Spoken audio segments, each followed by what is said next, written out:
Hello everyone, welcome to edupediaworld.com. This is your video lecturer Vomika Soni, and in the current video lecture I will discuss about factors affecting transpiration. In my previous video lecture I had already discussed about types of transpiration. They were stomatal transpiration, cuticular transpiration and lenticular transpiration. Before that, I had discussed about the measurement of transpiration also using Ganong's spotometer and Dobbin's spotometer. Also, drawbacks of using these spotometer were also discussed. Differences between evaporation and transpiration was also given in my previous video lectures.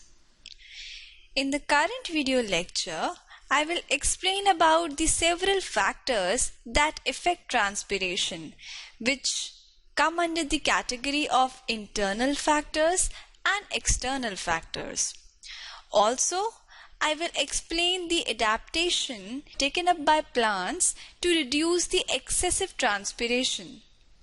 Then advantages and disadvantages of transpiration will be discussed. Then I will tell you about guttation and bleeding. Then I will tell you about the differences between transpiration and guttation, and also a figure will be shown that will represent the sum up of total process of transpiration. See, there are several factors that are responsible for affecting transpiration. Okay. Now there are two categories divided. First are the internal transpiration factors and the external factors that affect transpiration. First internal factor in case of transpiration is the leaf structure. See, the anatomical features of leaves like sunken stomata, presence of hair, cuticle or the waxy layer on the epidermis, compact mesophyll and reduction in the number of stomata reduce the rate of transpiration. Okay, this was the first internal factor that affect transpiration. Second factor is the leaf area. If the leaf area is more, the transpiration will be faster. Okay, then the root to shoot ratio. What is that? The rate of transpiration is directly proportional to root to shoot ratio. If the root to shoot ratio is high, then the rate of transpiration will also be higher, and if the root to shoot ratio is less, then the rate of transpiration will also be less. So they both are directly proportional to each other. Okay. Next internal factor is the orientation of leaves. Like if the leaves are arranged transversely on the shoot, they lose more water. If placed perpendicularly, they transpire at slower rate. Then we have succulence. See, the presence of mucilage or latex in the tissue of stem and leaf reduces the rate of transpiration. Okay, these were all the internal factors that we have discussed. Next we have the external factors that affect transpiration. The first external factor is light. Light increases the temperature of the leaf, which in turn brings about an increase in transpiration. Then temperature. The higher the temperature, the faster the water molecule evaporate. Then humidity. For water to evaporate, there must be a water potential gradient between the air in the leaf and the atmosphere. Then the air movement, also known as the wind speed. Wind will blow away the small pockets of humid air that develop when the air is still. Humid air is replaced by drier air so that water potential gradient is maintained. Then another external factor is water content of the leaves.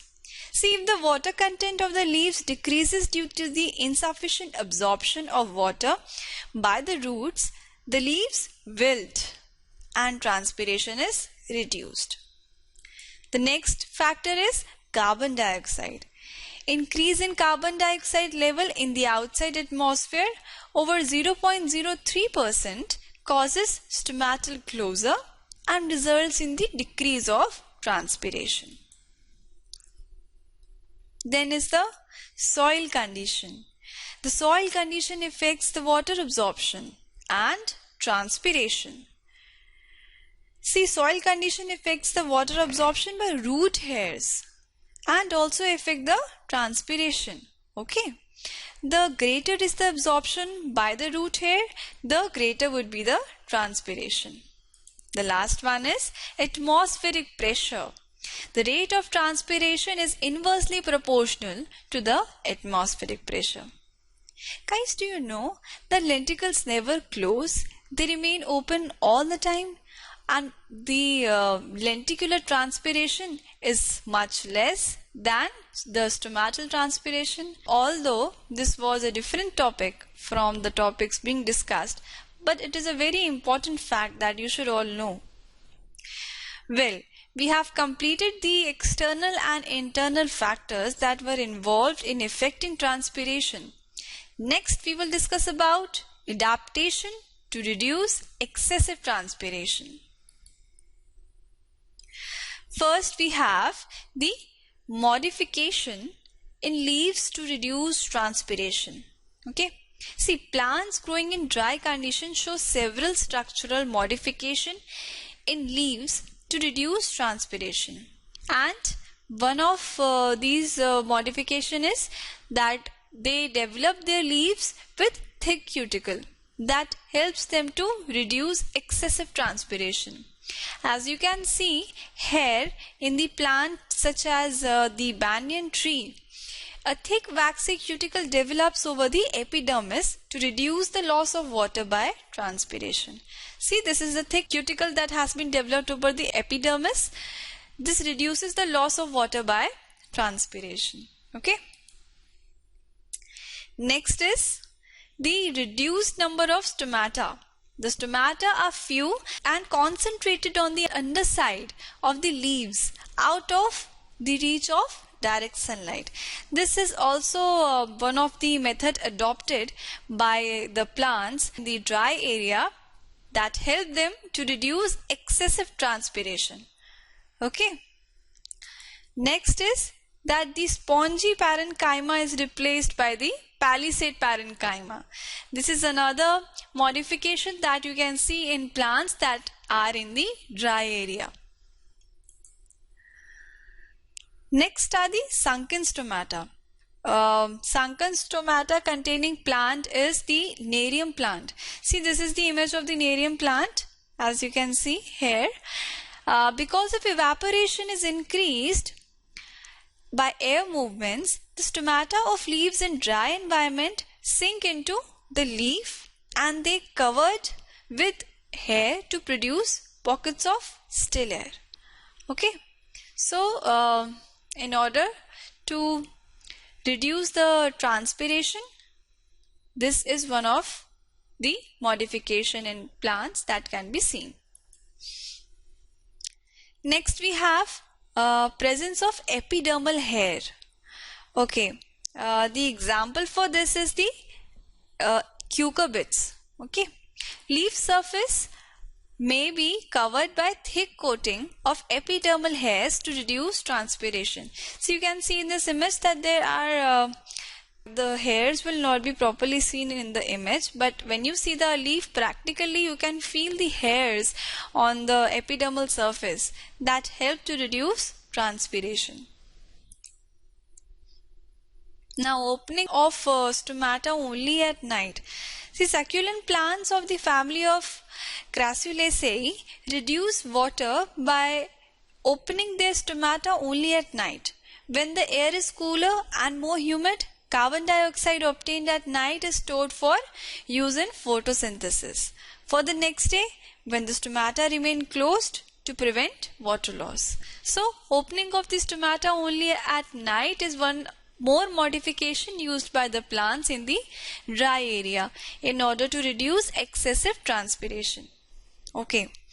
The next modification is Leaves modified to spines. This is a very common modification that you all know.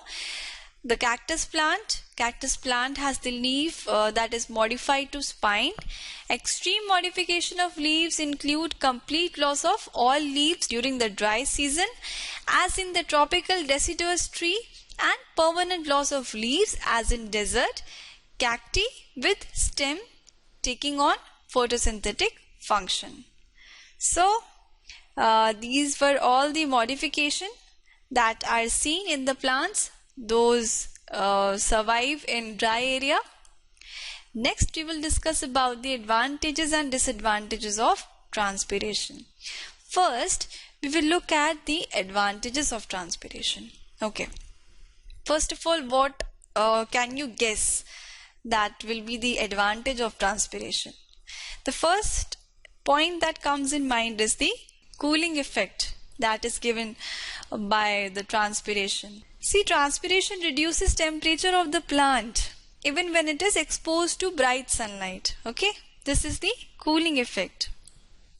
Then the next advantage is proper distribution of water. Transpiration helps in the distribution of water throughout the plant.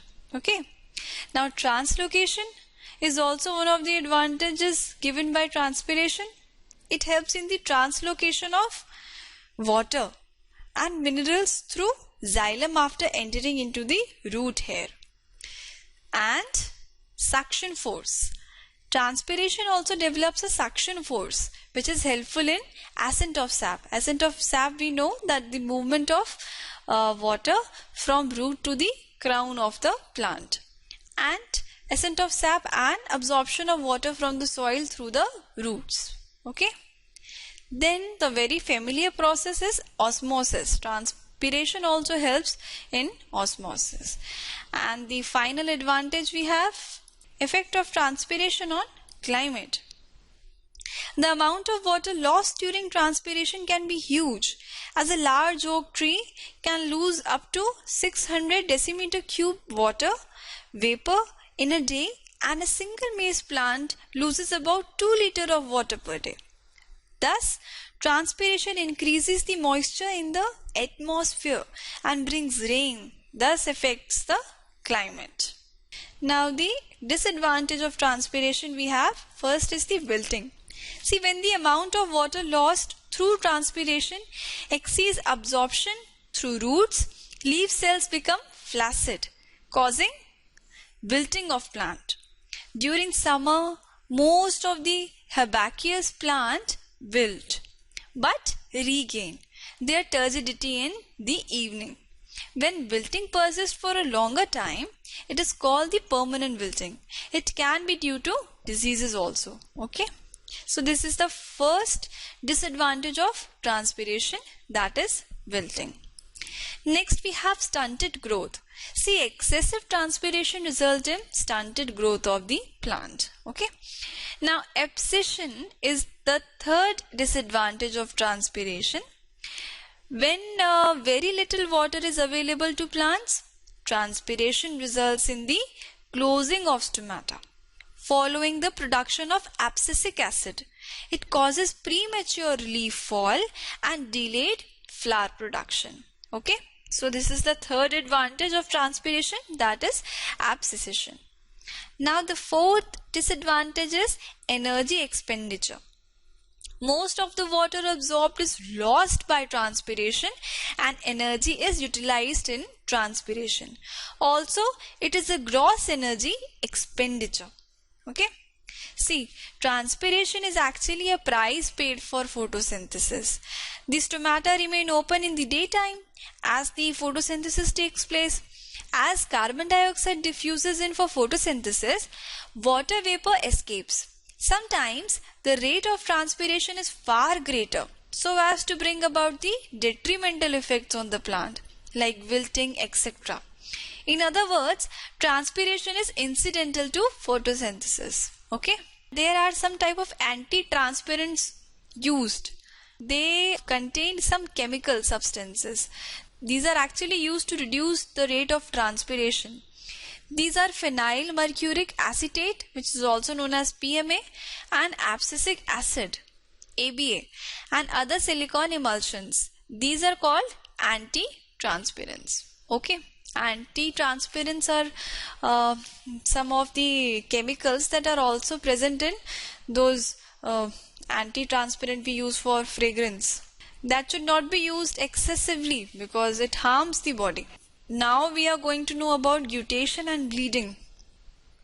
What is guttation first of all? See, guttation is a very beautiful phenomena given by nature.